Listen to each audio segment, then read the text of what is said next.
আপোনালোকে দেখিছে যে প্ৰতিদিনে আমি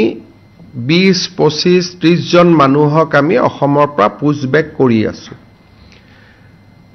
কিন্তু এনেকুৱাও নহয় যে পুলিচে সকলোকে ধৰিব পাৰিছে আজি এটা কেবিনেটত আমি আলোচনা কৰিছিলো যে আধাৰ অসমত বহু বছৰ হৈ গল প্ৰাপ্তবয়স্ক মানুহে এতিয়া আধাৰ লোৱাৰ প্ৰয়োজনীয়তা নাই কাৰণ তেওঁলোকক ইতিমধ্যে আধাৰ দিয়া হৈ গৈছে এতিয়া আধাৰ দিব লাগে খালি শিশুক নতুনকৈ জন্ম হোৱা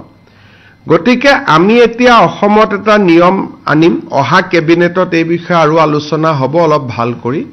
যে প্ৰাপ্তবয়স্কই আধাৰ বিচাৰিলে অকল জিলা উপায়ুক্তহে তাক দিব পাৰিব আন কোনেও প্ৰাপ্তবয়স্কক আধাৰ দিব নোৱাৰিব ইয়াৰ ফলত বাংলাদেশৰ পৰা অহা ফ্ৰেছ মানুহে আধাৰ কাৰ্ড ল'ব নোৱাৰিব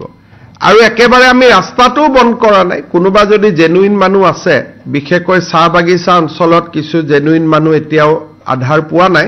তেওঁলোকক জিলা উপায়ুক্তজনে দিব পাৰিব